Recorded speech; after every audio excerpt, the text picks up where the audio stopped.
Okay, folks, here we are for Caribbean literature once again. Thank you very much, Roberto. Excuse me. Yes,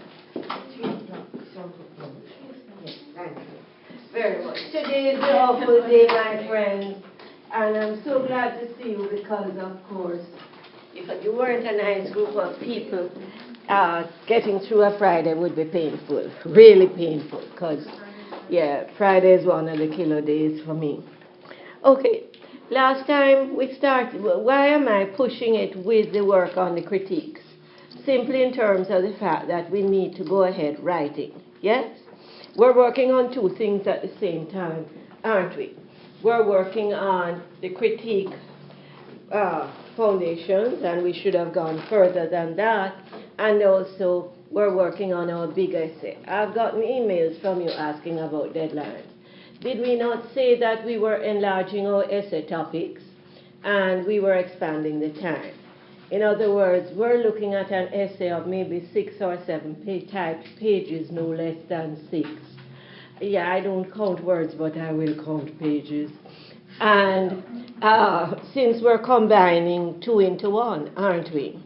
Yes. But as we said last time, don't get hung up on word counts and page counts. Think in terms of what? Your topic.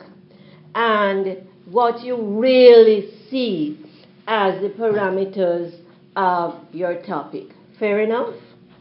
Yes or no, my friends? Yes. Are there some topics that simply demand more detail? Yes.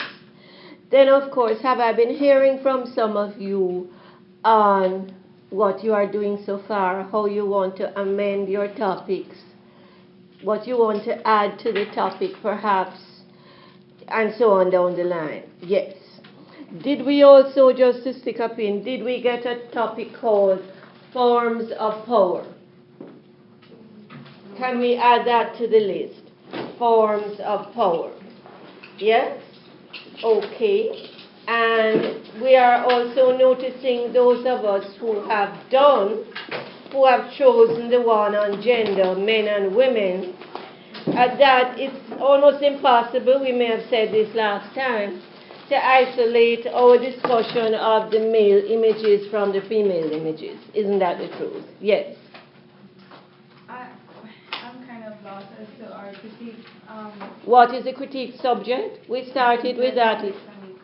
Our readings are the Nettleford, yes. Then, of course, the Susan Taylor, yes. And then, of course, what else? The last one is Mr. Bodden's passage. I told you I would be copying, extracting. Some of you have the book, The Cayman Islands in Transition. Some of you don't. But what did I promise to do? Extract from the preface. Remember, we spoke about the preface and we said that some of us, I definitely used to have this horrible habit of jumping over introductions and prefaces. Why? Because sometimes we assume that they're just nothing. But this is not true. Is the preface or the introduction a place where a dynamic writer can actually encapsulate for us many of his or her key themes and issues from his content or his or her content? Yes. So here we are today, my friends. The essay, this is the third of our readings. Can we help ourselves, please, dear, and pass on? If we have friends who are absent, can we keep for them till we see them again so that I have less paper to carry? And Roberto has less paper to carry for me. Yes? Fair enough? Okay. So what are our subject readings for the critique, my friends? It's the Nettleford, Young Bulls, or the Feminine Principle, yes, or the Body. And last time, we looked at a former student's on the Young Bulls. This is Bodden, Cayman Islands in Transition. Now, how many of us are on scholarships? So we can get the textbooks. Can you ask the lady in the bookstore then to give you the Bodden text as well? The Cayman Islands in Transition. You have it for another course, yes. I said this to you earlier on in the day. Oh, wonderful. Okay, those of you who can find the money, buy it. This is a lifetime investment book. In other words, you can't regret spending the money on this book. Okay? Yes, dear. Can we use some of the other love stories? Along with it? Yes, of course. Okay. Did we say this last time that in actual fact there were points when, if we were discussing the Nettleford and the dualistic child rearing methods, we might mention, for instance, Goodison, for my mother may I inherit half her strength, where we see this cycle of negative, irresponsible male behavior continuing and the women accepting it. In other words, the mother is very much a version of the heifer, isn't she? And the father, so-called, some people would just call him a sperm donor, is very, very much a version of an aging young bull. He has aged, but he has not matured. Precisely. Can you do that? Of course. Okay. So those of us who don't have Mr. Bodden's book, The Cayman Islands in Transition, please get it. And of course, we should have by now the the conversations with the old men. Yes? And are we reading ahead with that? The stories we must read for when we've finished working on the groundwork for the critiques today will be, of course, Pearlie. How Pearlie lost her false teeth, which I think you will love. Yes. The card cutter. Yes. Well, it's really very hard to choose, you know, so I'm just telling you, because once you get involved with the book, you're going to find that it's kind of like a nightfall. You don't want to put it down. You don't want to stop reading. And, of course, the dialogue of the griots. It's called what? Do we have the book with us? Dialogue. Who has the book with us? The exact name of that chapter. Okay. The griots, Griots, it's a word for what? Kind of what the African culture used to call the elders. Yes?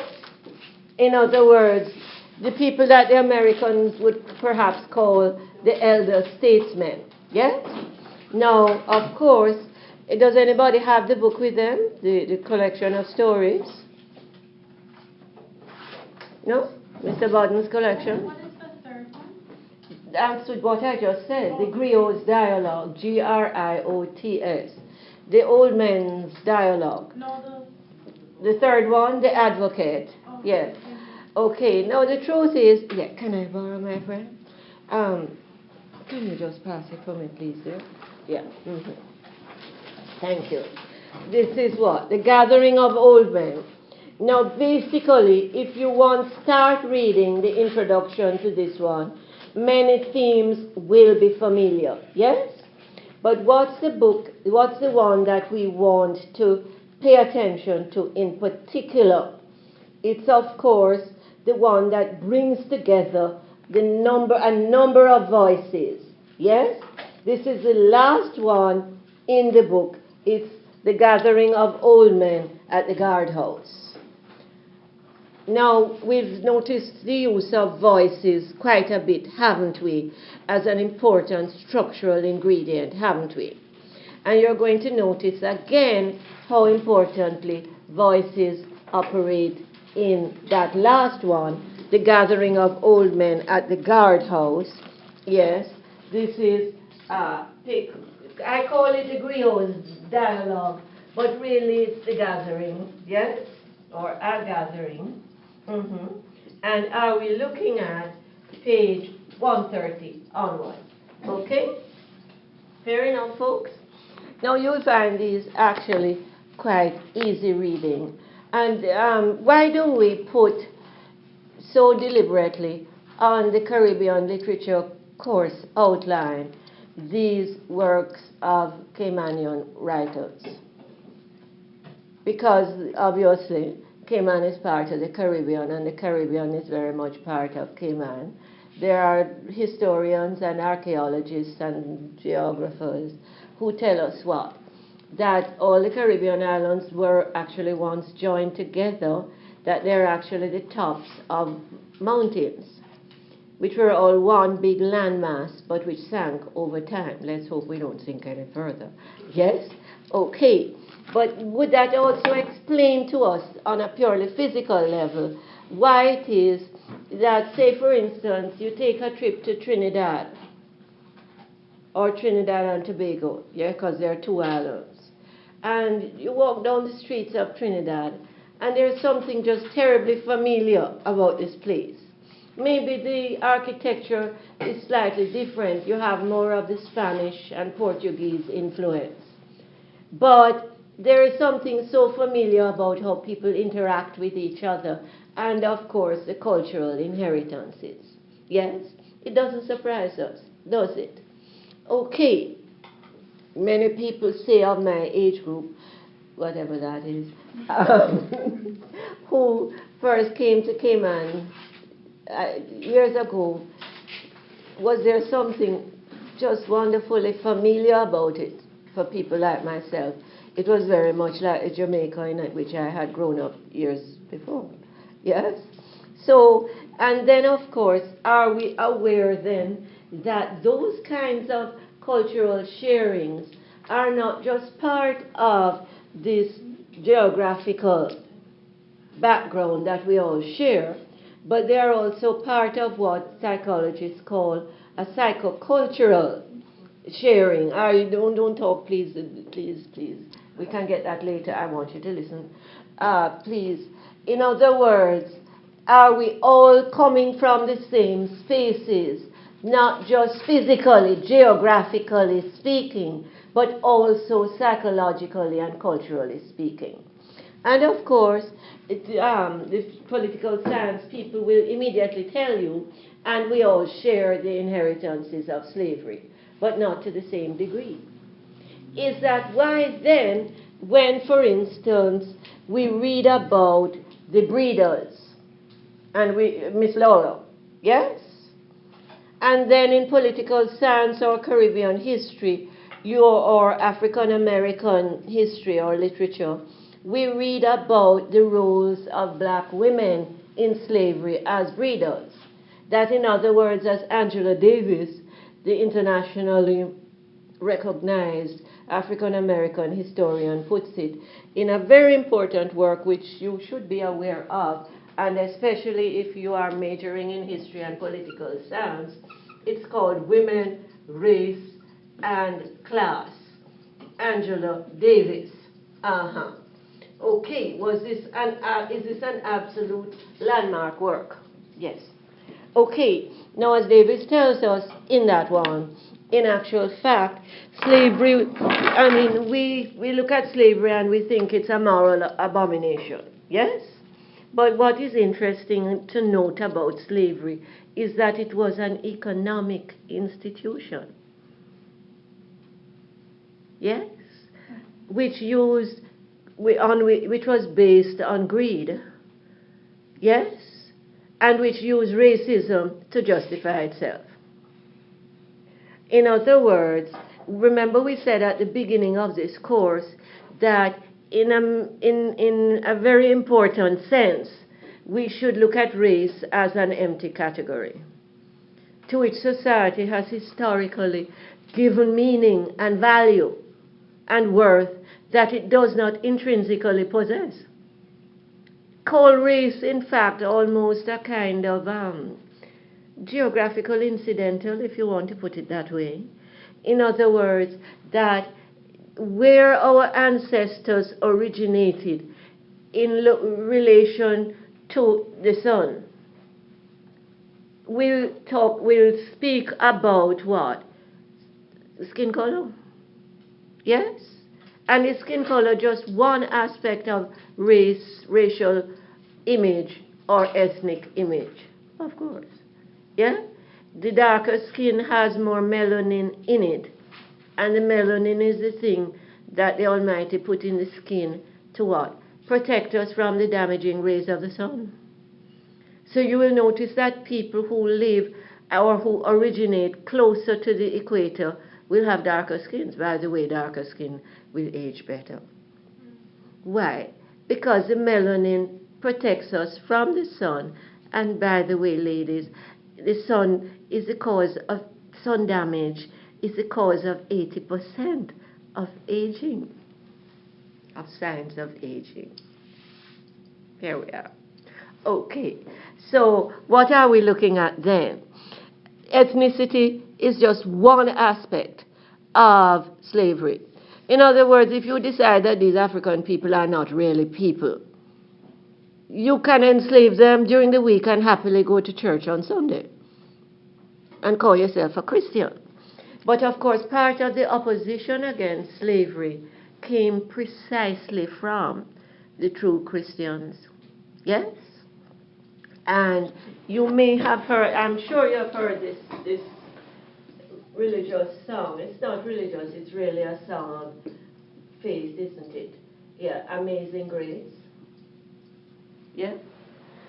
Look up the origins of how that was written. It was written by an Englishman, yes, who worked on either English or Irish or Scottish, call him British, who worked on a slave boat, yes, yes.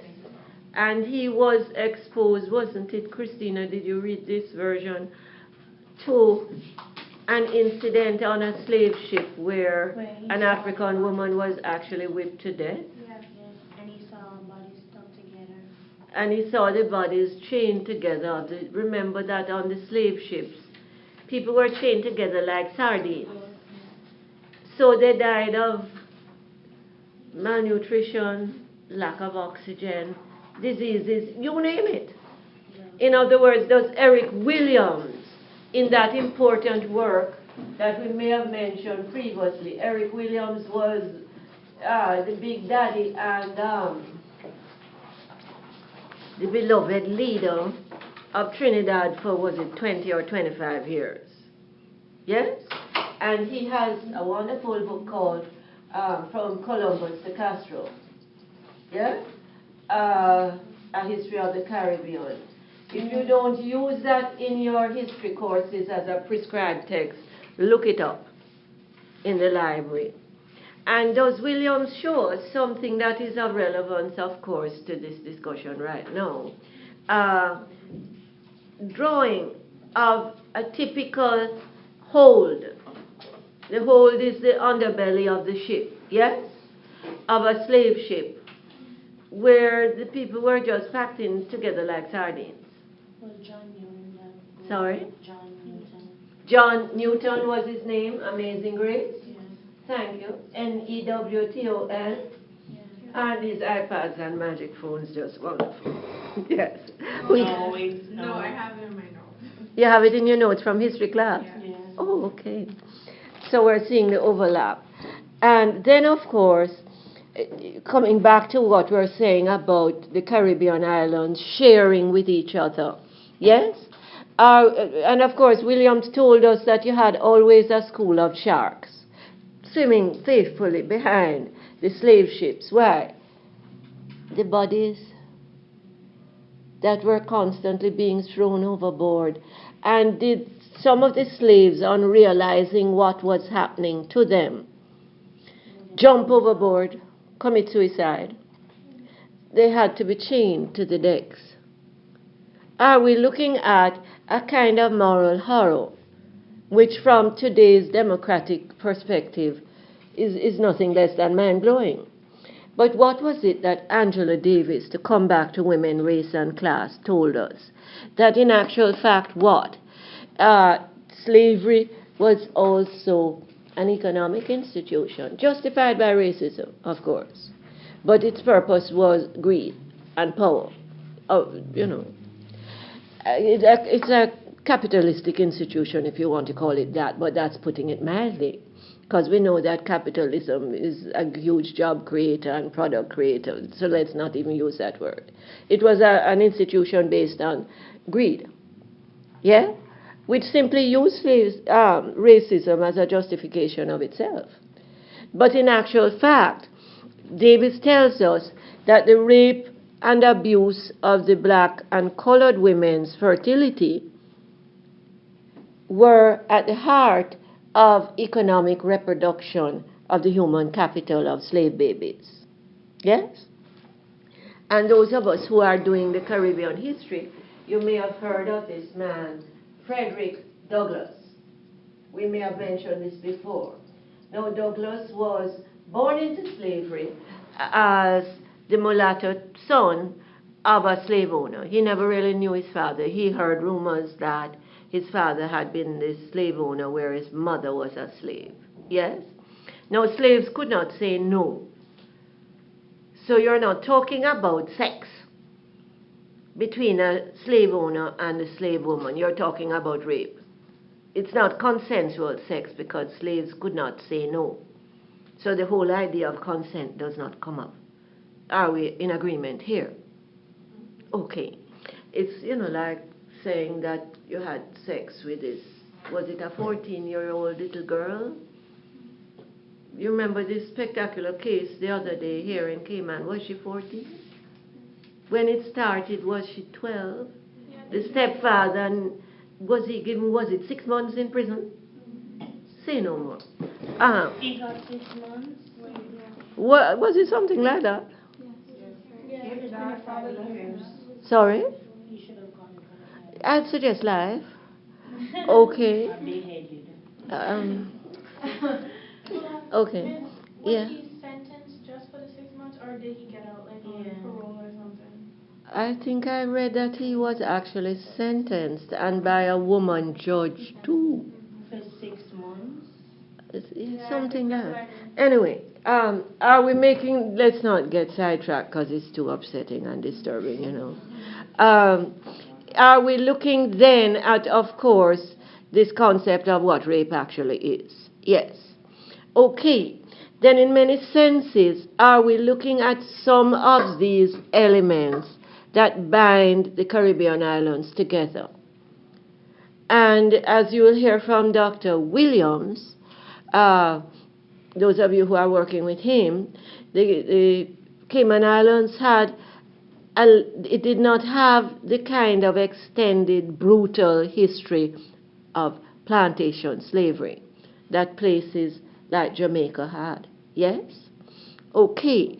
But are we all constantly aware then of the impacts of slavery as some of the psychological inheritances that bind us together in the Caribbean? Yes. Is that why, for instance, that when we first read Naipaul's Miguel Street, there was something so familiar about characters like Miss Laura and Hat, the stud? Yes? Is Hat acting out much of what was the role of the black man as the man who had no particular bond with any single woman, with any one single woman? Yes, the only difference is, of course, unlike the father in Goodison's For My Mother May I Inherit Half Her Strength, we don't see Hat producing many children. Okay, so then, if we look at all of this, are we aware that there are these commonalities that bind us together? And is that why then, when we're looking at Mr. Bodden's essays and his stories, there is this ring of familiarity to them? We asked the question long ago, several minutes ago, why, in other words, do we insist on placing the Caymanian writers under the umbrella of Caribbean literature? Because we are all part of the Caribbean. Is it also true that, say, a generation like mine grew up knowing more about Shakespeare? Yes? than we knew about Caribbean writers. In other words, were Caribbean writers an eye-opener to people like myself at a certain point? Yes. Okay, now today we have our handouts extracted from Mr. Budden's work, and we also have Speak Now, My Friends, or Forever Hold Your Peace, Thinking Analytically or Critically, Students Check-Off List for Writing the Critical Essay. Do we all have this little booklet? If you need it, come and get it now. If you have a friend who is absent for whatever reason, take an extra copy. I am not walking back with these heavy papers anymore. Please, I beg you. Okay. And do we all have, thank you dear, the version that says, it gives some extra handouts. These are really from internet, writing a book review, etc. Okay, now last time we said, didn't we, anybody else in need, anybody else who sees the absentees, speak now, my friends. Yes. Okay, can we continue? Do we also have my blog address? It has been fixed. Yes. So to reaffirm, yes, Wednesday we come back, and Wednesday, God's Fair Life, I will have your exams for you. But we have to move on because we have to write this weekend. We have to put finger to keyboard and pen to paper on our critiques and our planning for our big papers this weekend. Trust me, my friends, when the 15th of November comes, the term is over and the year is over. I told you that at the start of the term, and you thought I was exaggerating. You will see that I was not. Okay, do we all have the blog address? Do I need to put it up on the board again? Yes or no? Yes, please. Yes. Here we are, and is it working? Now these ones that we've been taping will soon have a site attached to them. Roberto is working on it for me. Yes? The computer dummies need a little help sometimes. Yes. You know the Beatles song, I get by with a little help from my friends. Okay, here we are. Okay. You people don't know the Beatles. I know, another generation. Here we are. www.grace.rssgct, grandcayman.com. So www.grace.rssgct.com, all lowercase. So you can visit it and you see some of our handouts and all sorts of other interesting things there. Enter under careers. Enter under careers. Yes? Okay? And then you can see a number of courses there. Just flip around inside it, you'll find useful things. Okay, can we continue then? Last time, sorry, talking really fast, yeah? Too fast? Okay. Last time, we were looking at a former student's response to the Nettleford essay. I would have one thing. She did that for a writing course, English 301, where, heaven help us, we may find ourselves one of these days, yes. It follows up on English 102. Okay, now, the only thing I would have said if we were doing that for a literature course is that we should have spent a bit more time on what? Tone and figurative language. Did we notice, in other words, from the get-go when we started reading the Nettleford essay, that his tone was very important? She made the point that he was often very ironic. It was one of his major tones. Yes? But she also made the point that she felt that irony was not sufficiently confrontative as a tone and an approach to some of these long-term problems that he discussed. She also gave us an important response to the closing of the essay. She said that she felt the closing was this artificial happy ending, which she did not really accept as adequate, because she felt that he needed to confront very, aggressively the whole really important, disturbing aspects of this dualistic child-rearing method that he was talking about and its impact on male behavior.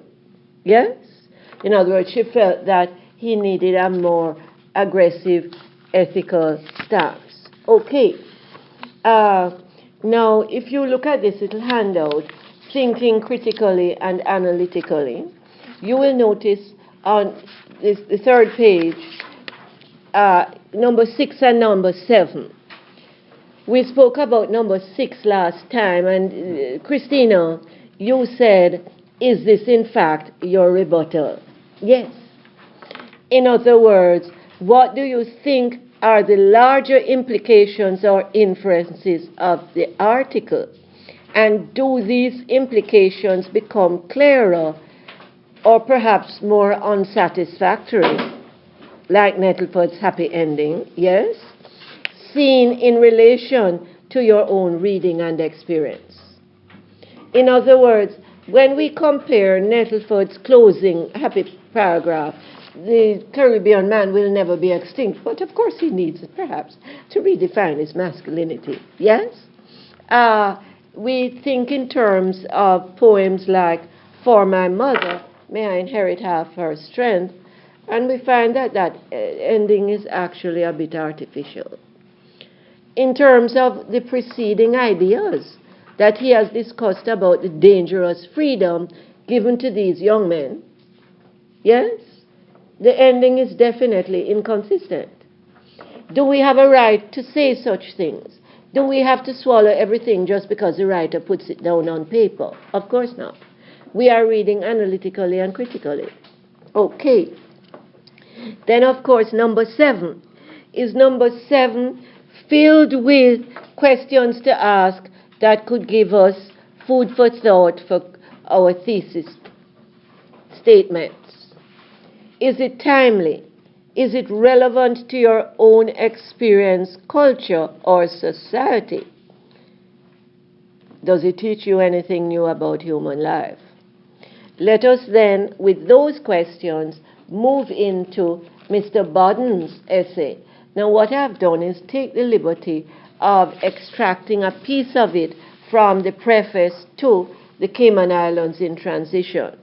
As we said at the beginning of this discussion, of course, what is it we notice? That, I don't know if you people do the same thing that I tend to do. Namely what? Jump over the preface or the introduction. Don't do that.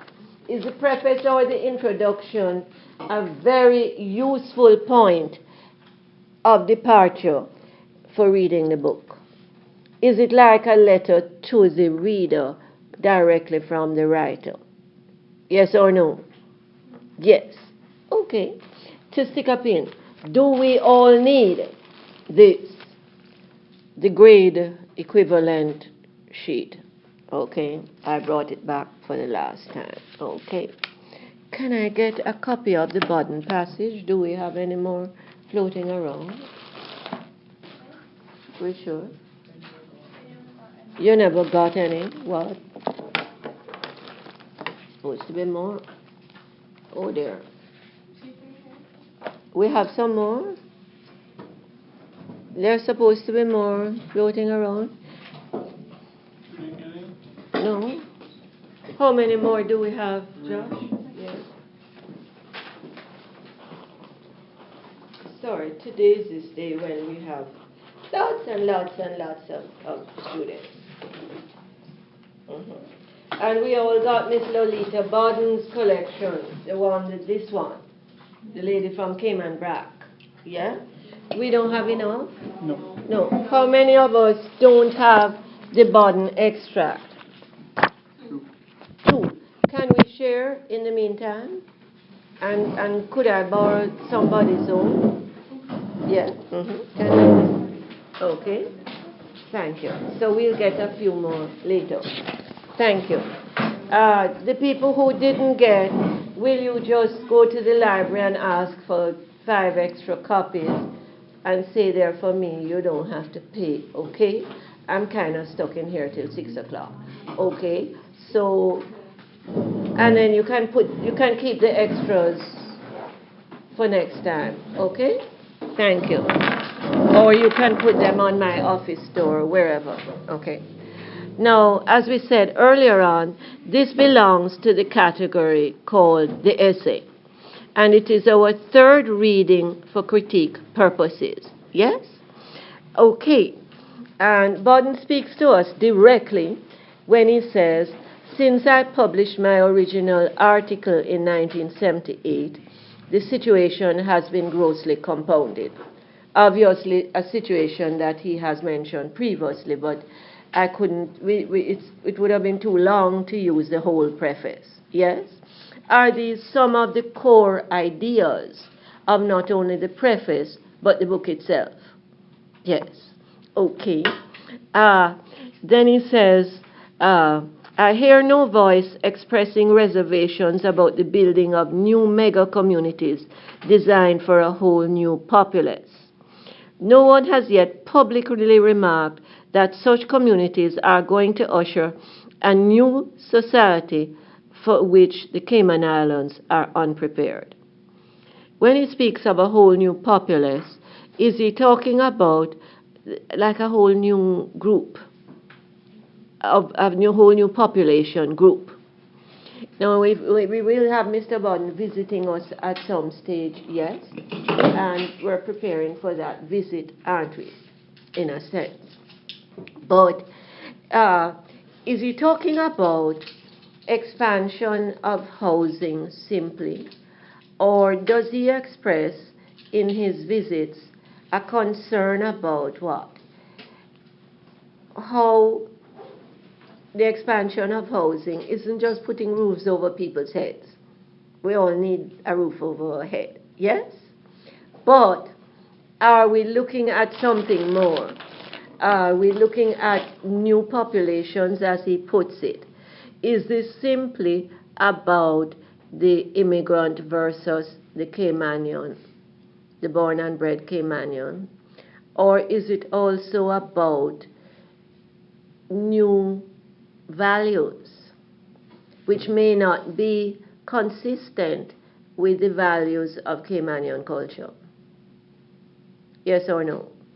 I remember reading an essay by one of my adult students when I first came here, or when I first was teaching English 102, and she said that, you know, part of the problem she perceived in Cayman was, of course, the conflicts of different cultures, and I put in and different values. Yes, and of course value systems are very much part of a culture. Yes? Would you agree with me? Yes. But if you have different groups within your population that actually have opposed value systems, are you going to have various types of conflicts? Yes or no? Yes. Now, many people say, well, Cayman is caught up in this romantic vision of the past, that Cayman wants the old style of behaviors and values and manners in particular, yes? But Cayman doesn't want the old lifestyles with no cars and no AC and no money to go shopping in Miami or wherever. Yes, that in other words, we're caught up in this schizophrenic relationship with time. You know, we want the best of the past.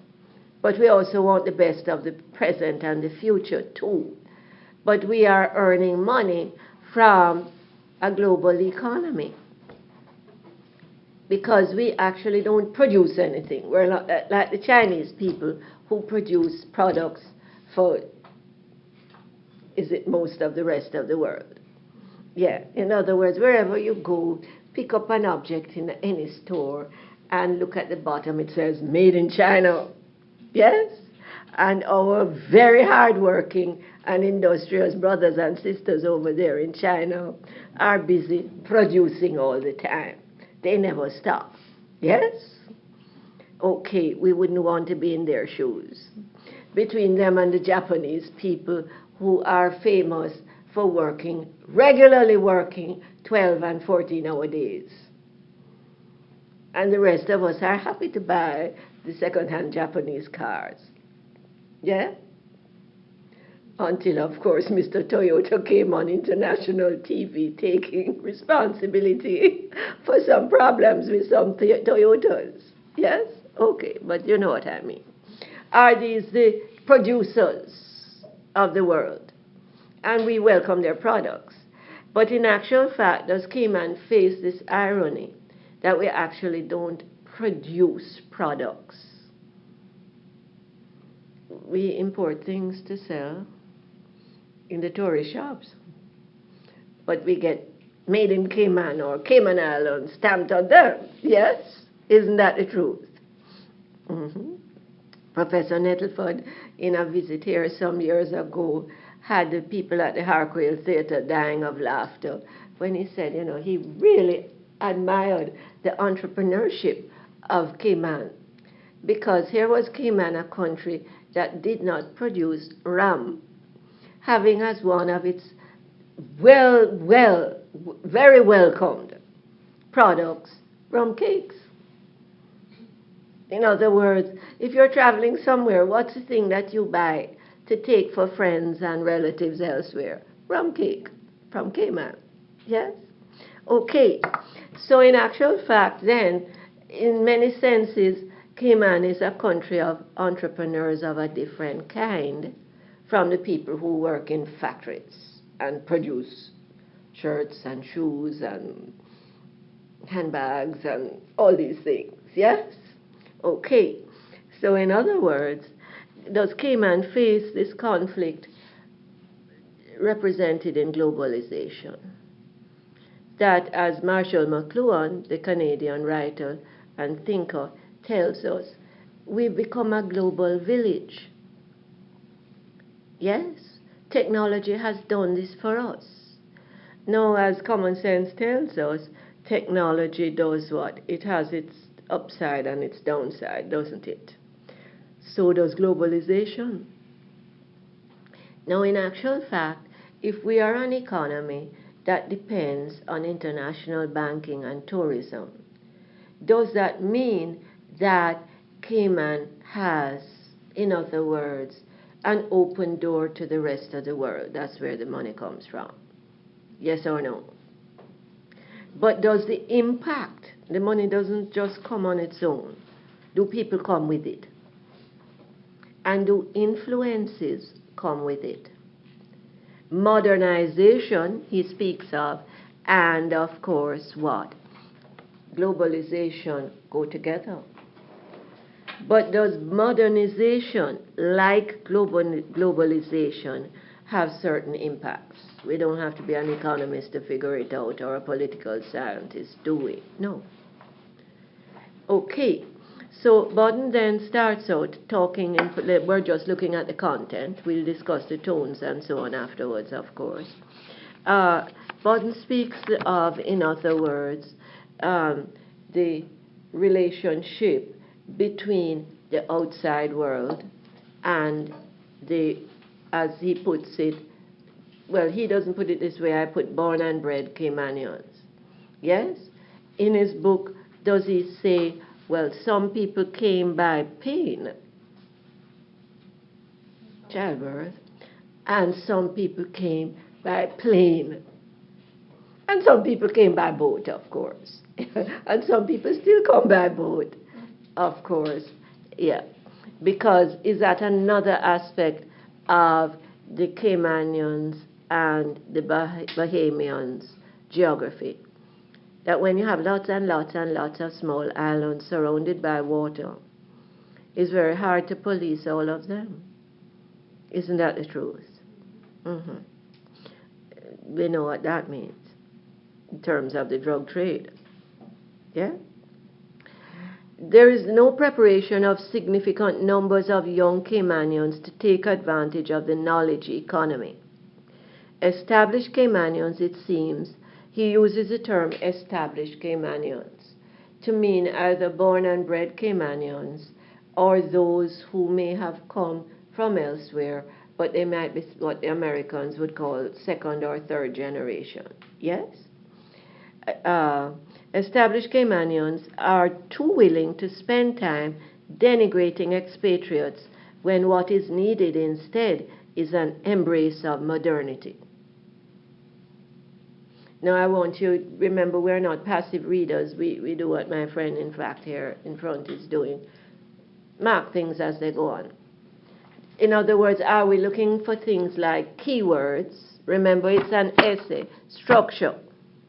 So are we looking for elements of classic paragraph structure? Topic sentences, thesis statements, keywords, supporting details, other forms of development, keywords, and what else? Language usage. Figurative language, perhaps, and the big A, tone. Remember, we might have said at the beginning, or did we say this in English 101 and 102 and so on, that in actual fact, if we miss the tone of a given communication, we've missed about 50% of it, of the meaning. Isn't that the truth? Yes. So let's pay attention to his tone. I can also warn you, pay attention to his language usage. You will notice that, like Nettleford, he uses a lot of figurative language, and he uses tone powerfully. You will also notice there is a certain elegance in his choice of words. Okay, now why do I keep nagging you to start or continue working on essays and thesis paragraphs and so on? The best writers don't just do a one-shot deal, you know. They draft and redraft, looking for not just a word to say what they mean, but what? The best word. Isn't that the truth? Okay. He says, in other words, that many established Caymanians simply spend too much time denigrating. What does denigrating mean? Cussing, you know, putting them down, insulting, degrading expatriates, when what is needed instead is an embrace of modernity. In other words, do we have to just face the fact in this part of the world, not just Cayman, that we are no longer these beautiful islands in the sun that, you know, people like Harry Belafonte, you wouldn't know him, would you, used to sing about, yes? But in actual fact, we are part of a global economy. We are part of a modern world. Yes? Remember, Nettleford spoke of that when he says that one of the problems that we face is that we are moving from the fishing and farming economies. And we've become what? We've become a kind of mini city. We become more and more urbanized. Sorry. Can we find it? We become more and more urbanized. In other words, it's as if we're little cities with what he calls rural underbellies. And we used the example, didn't we, of, you know, rolling down the road, Walker's Road, in your latest version of the BMW or the whatever, you know, this wonderfully computerized car. And across the road are the mother hens and the baby chickens walking in line, and we obediently stop. Isn't that the truth? Or the iguanas are walking across, and we obediently stop and give them their space. Yes or no? Or we should. Okay. So in other words then, do we understand what he means that when he says, on the one hand, we have to embrace the realities of life. Yes? Modernity, modernization. The money is coming from a modern global economy. Expatriates with selfish motives, that is, those expatriates with selfish motives, we argued about this in the other class, spend their time decrying the lack of education and training among Caymanian school leavers, while making no practical effort to alleviate the situation. Does he mean that all expatriates have selfish motives, or does he mean those with selfish motives? Those. Does he mean that all established Caymanians, and he says, it seems, are too willing to spend time denigrating the expatriates? Okay. Instead of lighting a candle, they quite predictably curse the darkness.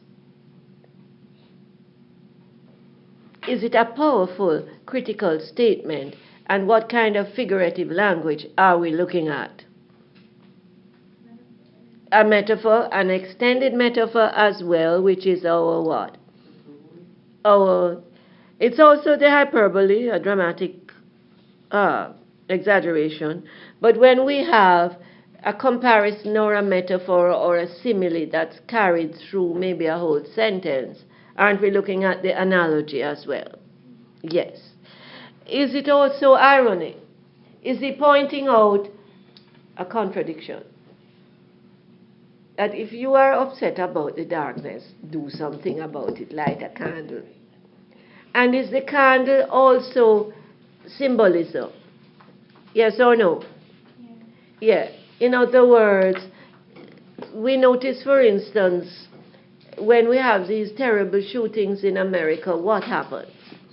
People do requiem services for the victims and they light candles. Why? Are candles symbols of hope? Yes. In other words, you don't simply want to sit around cussing the problems. Yeah? You want to what? Do something positive, show some hope. Okay, how many of us highlighted those? Does it look perhaps as if this could be an opening thesis statement? Yes or no? And what is his overall stance or attitude so far? Is it a powerful opening that we're getting by paragraph 2? Yes or no? Yes. Has he jumped in the deep end of this debate? Yes. Okay. There are few attempts at examining what modernization should actually mean to the Caymanian society.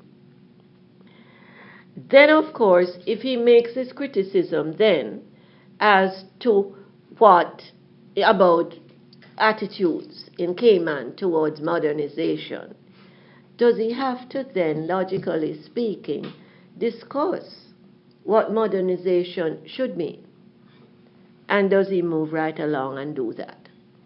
In other words, he doesn't just throw critical ideas at us. He then goes ahead to develop what he means. Is this perfectly logical development? Yes or no? I just hate sitting here talking to myself, you know. I've been doing this all week with all my classes. I don't know why. I think we're still recovering from the midterm break. Okay. To be modern in Caymanian society is to use one's critical intelligence to stand up for democracy, prosperity, and pluralism. Pluralism is the opposite of what? Oneness.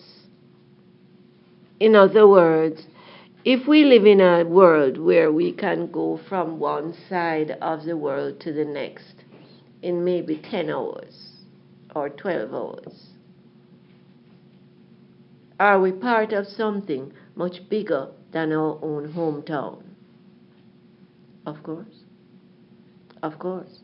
But remember, when we get off the plane in another place, are we in another culture? But are we also in another psychology? Yes or no? Yeah. How many of us watch on TV on a Sunday night on CNN this interesting man called Anthony Bourdain? It's worth watching even if you're not into cooking. Yes. What does he do? He travels to all over the places all over the world. And he sits down and eats with the people from those places. Now, you may remember in your social science books long ago, when they were defining culture, they talked about what? Cooking habits as parts of culture, much like music. Now, is it interesting, of course, that this man is actually proving this true? Because, of course, does the cooking tradition in each of the societies he visits speak to him and us as viewers of what that culture is about and, of course, the values of that culture? Yes? We notice that, for instance, in the Arab countries and in the European countries and in the African country that he visited, South Africa, interestingly, sitting down together and eating together. No fast food restaurant business, no driving through to get something and run away. Yes? None of that. Sitting down and eating a meal together was very much a way of bonding with other people. Yes or no? Mm-hmm. So in actual fact then, my friend, you want to just go and check on her. She's not feeling so well. Yeah, please. Okay. So in actual fact then, is Bourdain's theory behind this interesting program looking not just at eating in different places in the world, you know? I have a friend who says, well, you should visit there. It's another place in which to shop for shoes. But in actual fact, what are we looking? Is this just another place in which to eat? Or is he investigating cultures? Exactly. It's an interesting program. You should look at it. Is this part of pluralism? That when we understand that our hometown is not all there is to the planet. Yes? And that our way of doing things and our way of seeing life and dealing with life, this is not all there is to human life. And of course, pluralism then means having very different groups in your society. Plural. Mm-hmm. To be modern means avoiding the destructive us against them alignment. Modernity demands that we promote dialogue, seek understanding, and demand respect. Dialogue, understanding, and respect are those keywords. Should we have highlighted them? Yes. Or darkened them or something, you know. Here we are. Mm-hmm.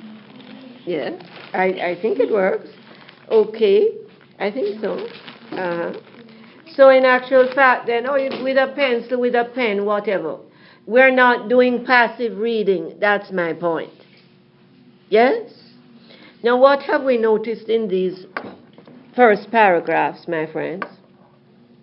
Has he used several keywords that tell us, that give us an idea of where he is heading? Yes or no? Doesn't work? It's just not strong. Oh, okay. Has he used important keywords? Yes or no? Yeah. Okay.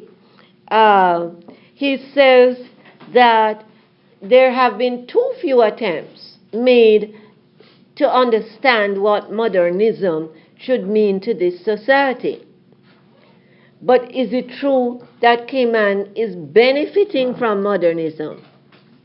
Yes or no? Yes. So do we have to understand what modernism is and also what it should be for our well-being, our best survival? We can't hide our heads in the sand. Yes?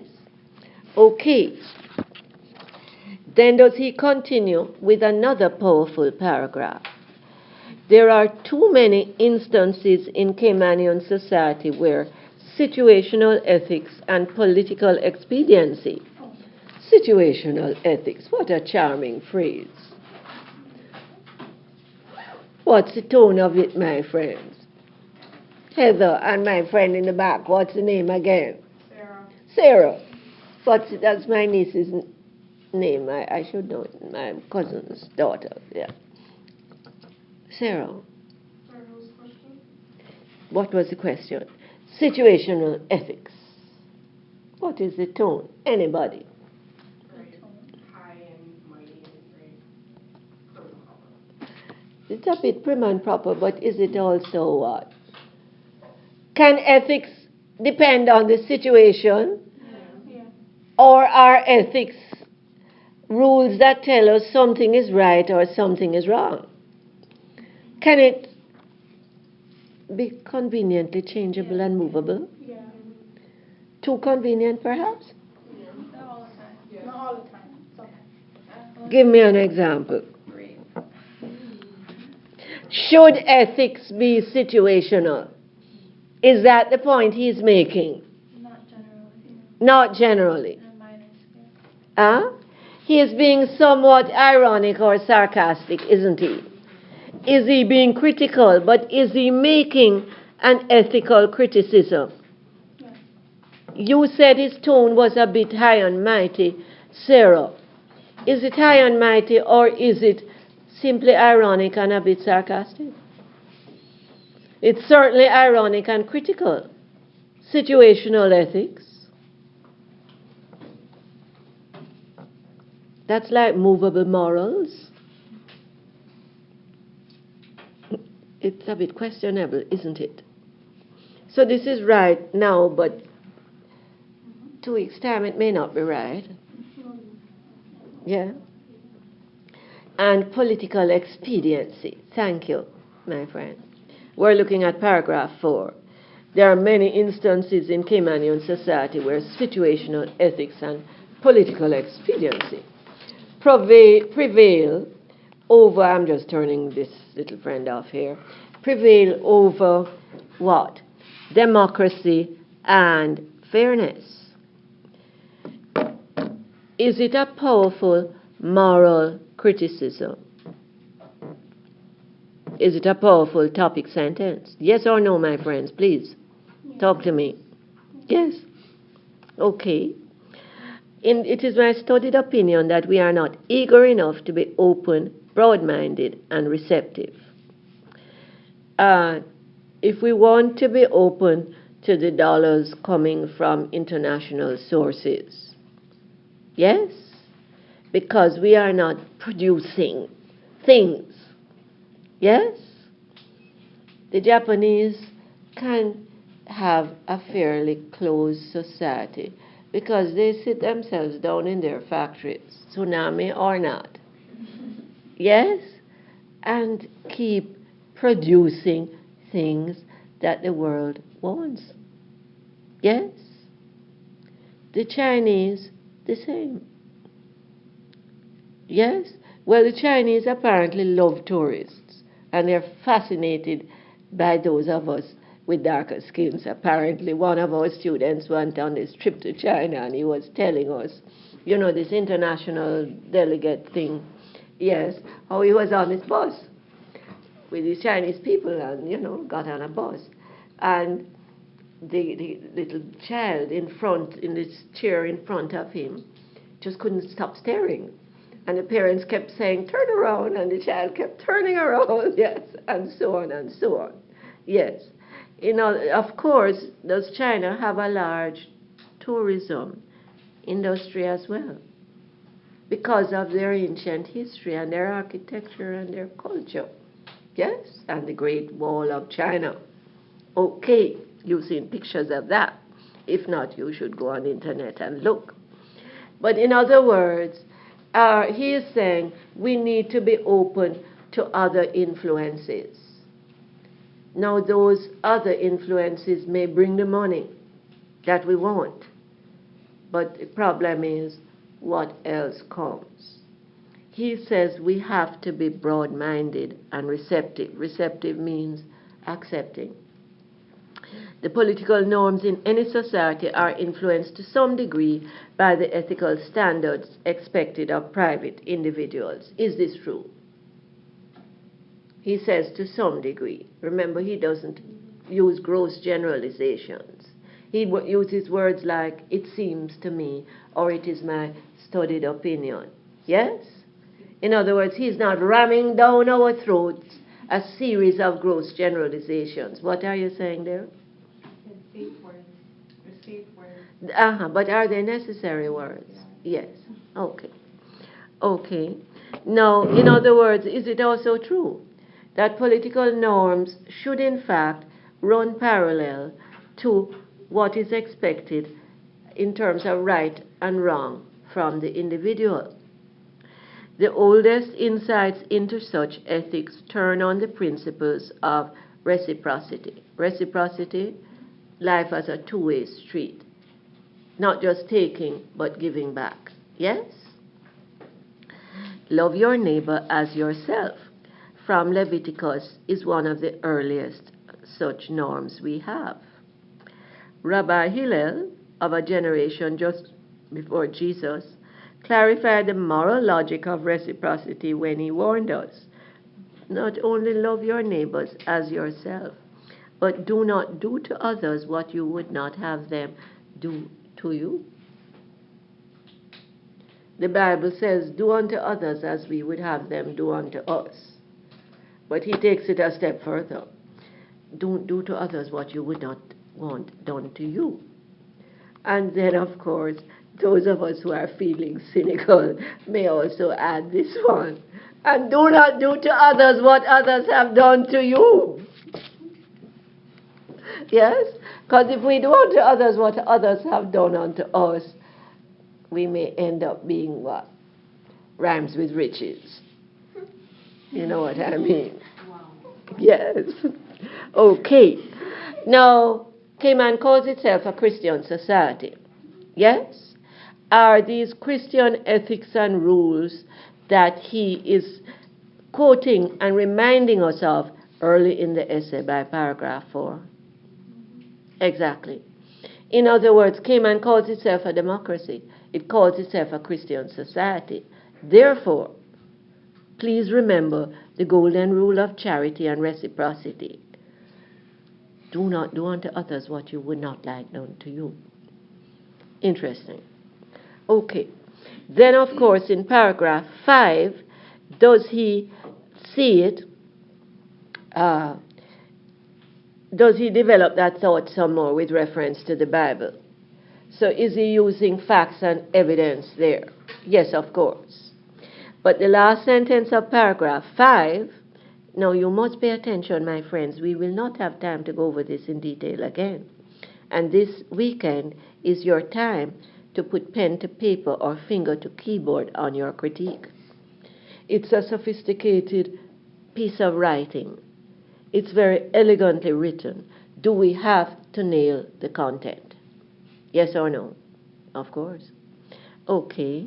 Paragraph 5, the closing sentence says, and yet, for all their willingness to express their religiosity, many Caymanians, as well as expatriates, resort to situational ethics rather than the dictates of their conscience.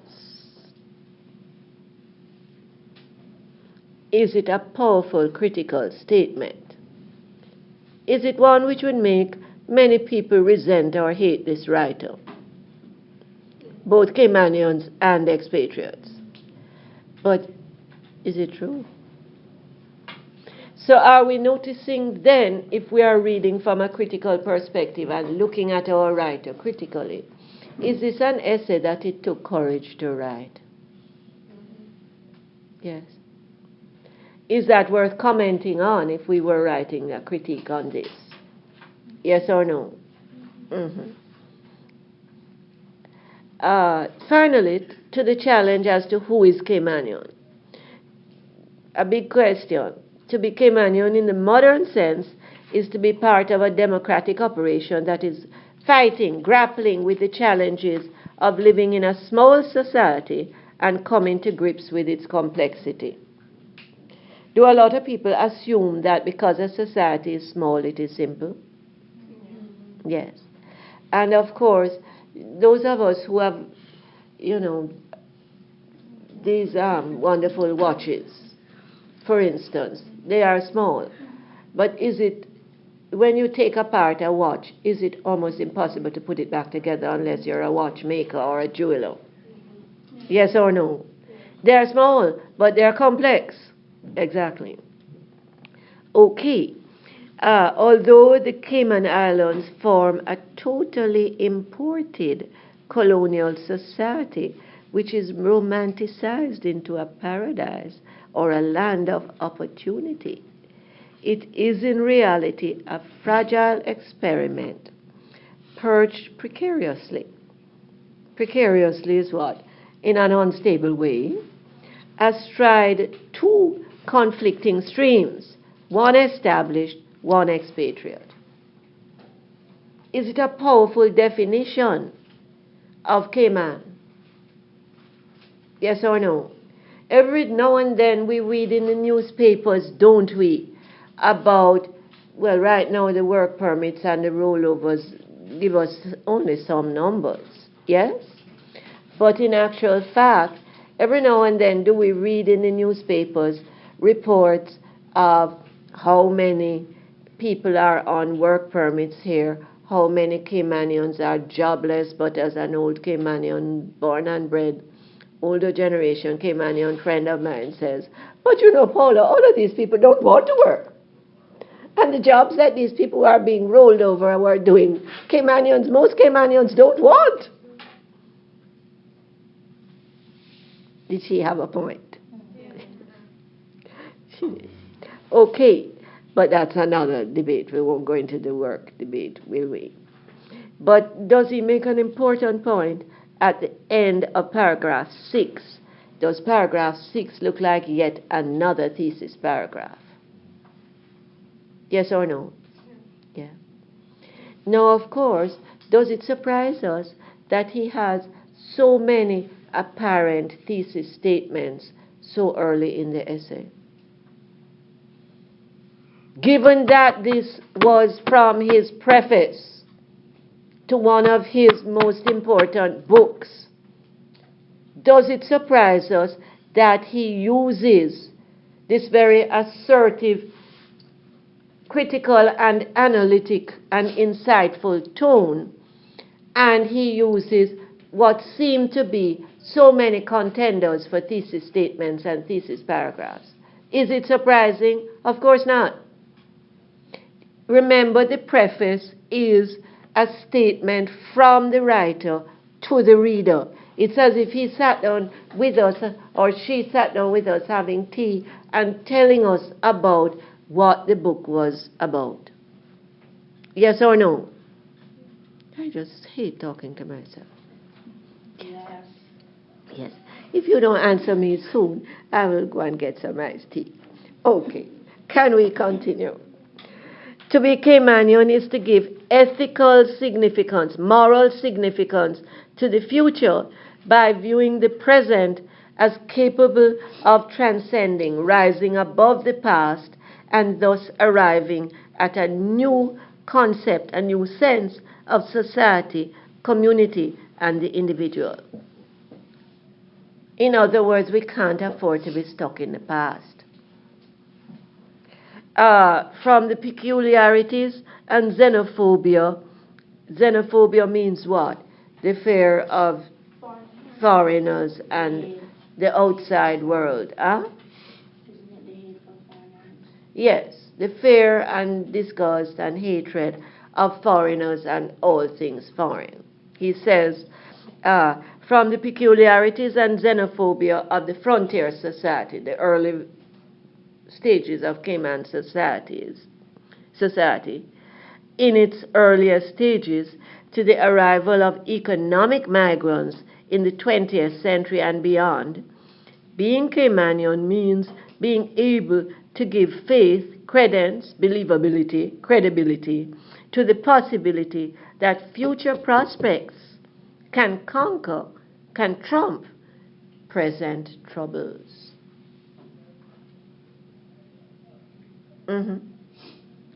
Is he also hitting on another important aspect of Christianity, faith and hope? Do faith and hope present the flip sides of each other? Yes or no? Cayman was once a fishing economy.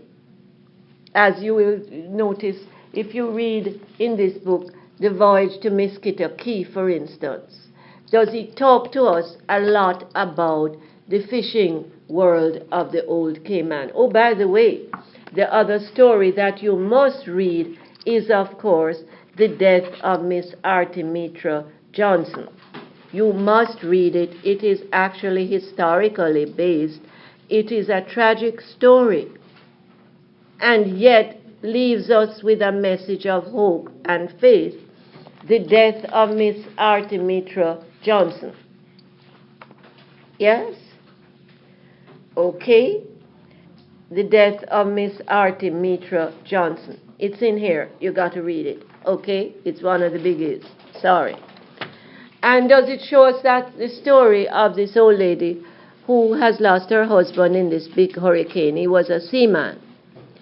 And what happened? In those old days, the seamen used to borrow money or make contracts with wealthier Caymanians that said, when I come back from this voyage, I will pay you off. But if they didn't come back, could the wealthier Caymanians seize their land? And in this case, of course, it's not a wealthier Caymanian, it's a powerful Englishman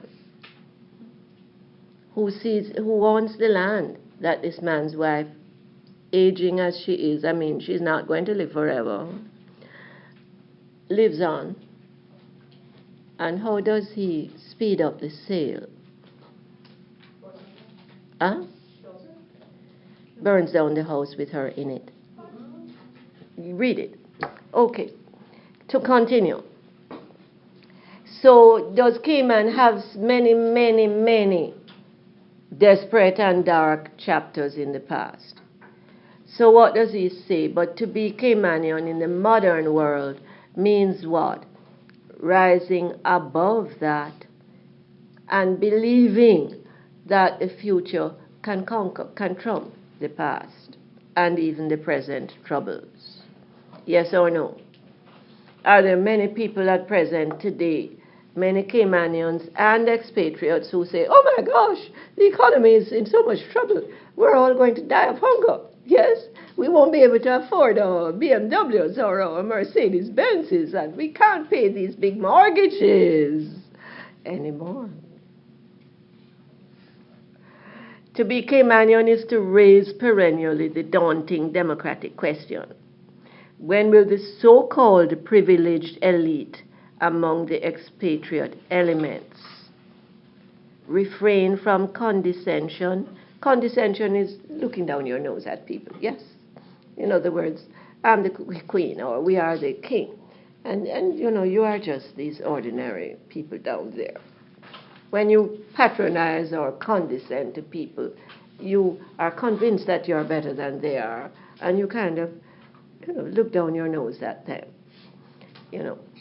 Then, of course, and hypocrisy, and treat established Caymanians as equals.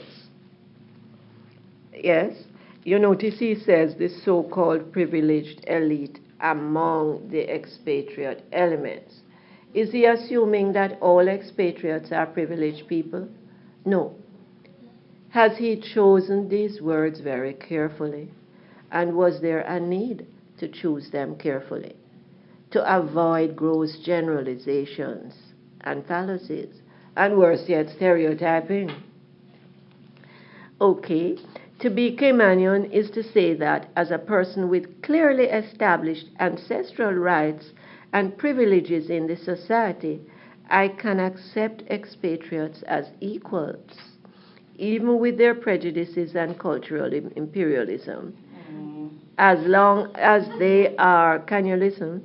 As long as they are willing to accept Caymanian society as their own.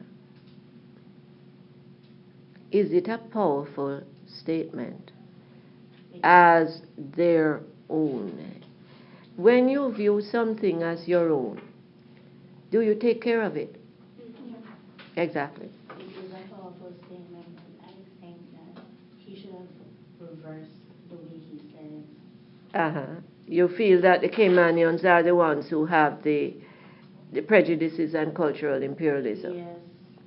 Maybe the Caymanians you have been exposed to, but do we notice that he tries to avoid the stereotyping, and so should we as readers? I think he's overshadowing what he said. He's what? You think he has a bias? Yes. Okay. I did a quiz on it. I don't know if you want to do that. And Heather and Sarah, can I see you afterwards, please? Okay. To be Caymanian is to have come from Africa, Jamaica, Canada, Australia. I mean, on that topic, we don't have time to argue it now, but have I seen many expatriate groups here who do have an attitude of cultural imperialism? And they're extremely insensitive and rude. Insensitive is not the word. Yes. And I may be qualified as an expatriate myself. I do not have a Caymanian passport. But in actual fact, have I seen it? And would I be lying if I did not admit it? I would be being hypocritical. Do I see it every day? Yeah. I mean, let's finish here. Okay. I would be being hypocritical if I didn't say so, dear. Is this business of the Caymanian and the expatriate relationship like a double-edged sword? Does it cut both ways? Yes. And Borden's request is that we do what? We give up on the situational ethics and we go back to basics. Namely, do unto others what you would have done unto you, and do not do to others what you would not have done to you. Is it that simple? In other words, we call ourselves a Christian society. Let's live our Christianity. Full stop. Okay. To be Caymanian is to have come from Africa, Jamaica, Canada, Australia, the United Kingdom, the United States, Costa Rica, Honduras, Cuba, Afghanistan, the Philippines, and all the countless other places from which those desirous of adopting our community hail. That so many others wish to belong to this society makes it necessary, incumbent, necessary, a demand that we cannot ignore, incumbent, absolutely necessary for us to respond with empathy and understanding, thus attaining the true democratic ideal. Is it a powerful closing thesis paragraph? Yes. Now, as we said earlier, it took a lot of courage from this writer to write this. Yes? And I'm quite sure a lot of people jumped on his case. Okay, what have I attached here? An essay. And can I see you afterwards, please? I have attached an essay from a former student. Yes? Again, from English 301, where we use the essay. I want you to read the critique and make some critical notes on it yourself. Yes. The critique is just with the 2 points. Sorry? And this one. It is the Nettleford. This one, we said it at the beginning. Maybe you're in the washroom. and also the feminine principle. Yes? We have a choice. Some of you have asked me, could you combine the Nettleford and the feminine principle? Because both of them address gender and values. Why not? You have also asked me at the beginning of this class, can we make reference to the poetry? Of course. Okay? Yeah, you need to see me afterwards. Yes. No, not now. Yeah, well, don't come back to my class like this. You may not know. I wanted to talk to you separately. Just go ahead. Ladies, you may not know that it's actually a rule of the college and something Mr. Bodden feels very strongly about, that we must not wear short shorts to the college. Yes? The slippers he hates, but there are obvious reasons for the slippers. They're comfortable. But there's a time and a place for everything, ladies, and we must protect our own images. Good afternoon, and that of the college. Okay? Thank you. Now, are we together on this? Yes. Okay. I know that other lecturers may not speak to you about it, but I do. Full stop. And it is for your benefit. Yes? There's a time and a place for everything. Okay. Can we continue? If you look at page 4 of the attached critique, yes? This person has a strong closing thesis paragraph. Yes. What does this person say? Overall, I think the piece is very powerful and timely, whereas I do think it falls short in one major aspect. He says the writer's tone seems condescending because it's too philosophical for his target audience, and his choice of wording is so complex that it becomes somewhat pretentious. I disagree. Never underestimate the intelligence of your readers or your audience. Furthermore, we all have access to the dictionary. Reminding me of a teacher I had in high school, blah, blah, blah. This is a shortfall because it triggers animosity in readers that have confidence or no confidence in their own intellectual ability. I would think no confidence. Okay. So that this person is saying that I think Bodden's language is pretentious. Okay. What about the next? I have to admit, though, that to the appropriate reader, namely young Caymanians and expatriates that are trying to find their place in society and are currently dealing with the issues discussed in this piece, the value of this piece cannot be argued with. Is this the closing judgment? Yes or no? Remember in my handout I say final judgment, your overall view. Yes? It has to be read analytically, so each reader can take along parts of the essay that are most relevant to him or her. Yes? For me, coming from somewhere else and finding, myself welcome in Cayman and the work that I do appreciated.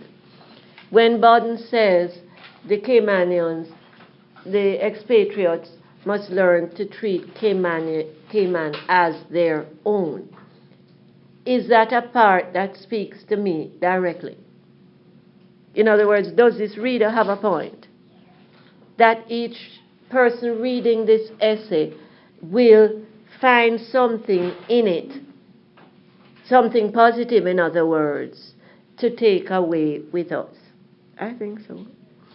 And to me it was very thought-provoking and inspiring, which led me to write this response, led, not lead, and has even sparked a great deal of friendly discussion of the topic in my workplace with my co-workers. Okay. I have also found that it draws very different in responses from locals and expatriates, whereto locals' reactions seem to be more proactive, therefore proving its effectiveness on the target audience. An interesting closing, yes? Mhm. Okay. Does this leave us with lots of food for thought? If we were working on this essay for the critique, would we have to spend time on language usage? Yes. Tone, and the use of many thesis statements. Is it a difficult topic on which the writer had to be assertive and even a bit aggressive? Aggressive in, the positive sense. Yes or no? Mm-hmm. Okay. I'm sorry to come on so strong about the shorts and the slippers look, but I think you all know what I'm talking about. There's a time and a place for everything. Okay. What else? What else would we have to spend time on, my friends? I would definitely early in the essay speak of the courage that it took to actually bother to try to talk about this topic in a logical way. Yes? Mm-hmm. When I was using this essay for English 301, did one lady who worked in, I think it was some bank, private bank downtown, tell me about how awful it was going into the lunchroom where the Philippine people all sat together and talked loudly in Philippine, and the Spanish-speaking people all sat together and talked loudly in Spanish, and the South African people, apparently there were a lot of South African people working in that private bank, all sat together and talked loudly in South African. You can imagine how alienating this must be. Is language part of this equation? When I used to work, in the lunchroom, they had kind of a piece of paper on the wall and it said, only and not talk English. Thank you. Where were you working? Correct home, I was a cashier. This is a Christmas job. But, Did people obey? No. No. Is it something that managers and HR officers need to pursue? Yes. This is good manners. Thank you. Are we looking, in other words, the language we use is a cultural statement, but is it also an aspect of a value system that remains very precious and very important in Caymanian culture? Manners. When I first came here, was I struck by the courtesy and manners that were the order of the day. My sister, who lives in New York, one of them, says, and has lived there most of her life, when she came here and she saw the fact that people actually waited at the four-way crossing near the hospital lane. You don't have much of a choice, so you're like roadkill. Right? But when she saw that people actually waited and did not have accidents and waited their turn and did things like beeping each other to say thanks or waving or flashing the lights, she couldn't get over it. In other words, this could not possibly happen in New York. Is road courtesy a part of manners? It's also, but are manners actually purely practical? Do not do unto others what you would not have done to you. Same principle, yes? Okay, are we looking at a powerful essay that leaves us with food for thought? Are we looking at one that does in fact impress us with the idea that it took courage from the writer? Yes? And of course, does it perform one of the great functions of good writing? Can it work as a catalyst for further analysis and thought?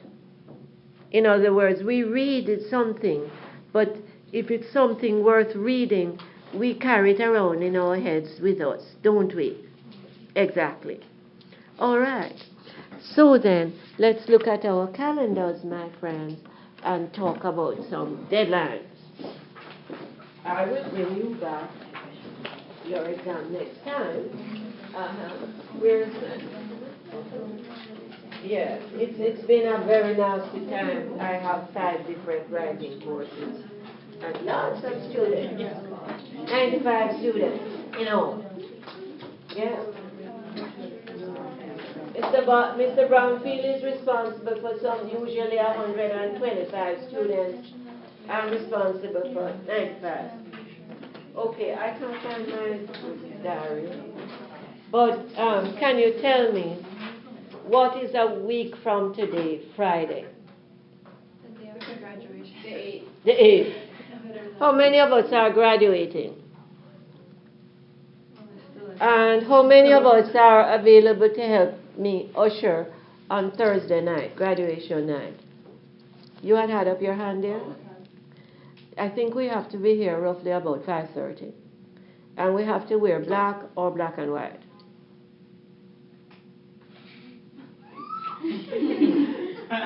Well, let me know on Wednesday. Fair enough. Anybody else volunteering? Please, we need help. Yes. Josh, we don't have enough men. Okay. What about you there? All you nice ladies, I'm Josh. Yeah, ma'am. You're fine. Sorry there. Okay, thank you. So, are we looking at, so the following Wednesday then, after graduation, would be the what? The 11th? 13th. The 13th. Can we try for the 13th to hand in our critique? Yes or no? Yeah. Okay. Let's try for the 13th. Mm-hmm. Have I done a lot of dirty work on this groundwork for you? Yes. Absolutely. Yeah? Mm-hmm. For, like, when you're talking about figurative language, Mm-hmm. do you have to spend the whole entire paragraph talking about it? You can also bring in, perhaps, just mix it up a little bit, kind of. The tone as well? Yeah, like. Yeah. Interesting One question. paragraph, right? If Um, I'll split it up, maybe a little bit more difficult to. Yeah. You will split it up with the If they're tone? quite close, that's how. Yes. Does figurative, Christina is asking an interesting question. Does figurative language often reinforce tone? Is the tone often more powerfully visible in the figurative language? Yes. So can you discuss both at the same time? But what's the point?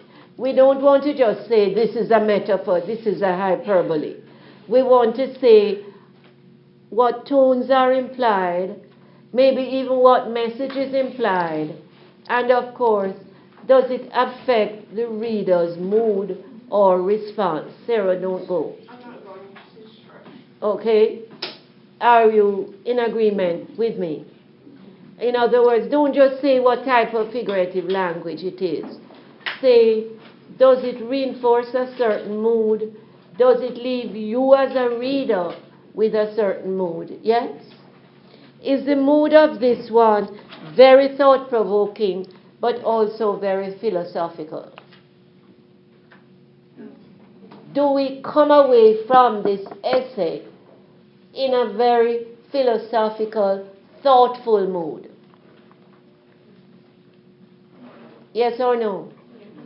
We may not agree with everything he says, obviously, but does he leave us thinking in a very philosophical and actually quite mature way? Maybe seeing this whole issue of modernization and how modernization and globalization have affected the Cayman society in terms of the foreign workers, the expatriates, and the Caymanians. Does it leave us maybe thinking let's put it this way, with new insights. Yes or no? Yes. Remember, we don't have to agree with everything a writer says, but can we benefit even from the things that we disagree with? Are they food for thought? Okay, thank you very much. So those of us who are missing the copies, will you go to the library and make some more copies now? Who is going to do that for us? You will? Kadia, can you just put the extra copies on the door for me? Thank you. And another warning, folks. Remember, please remember,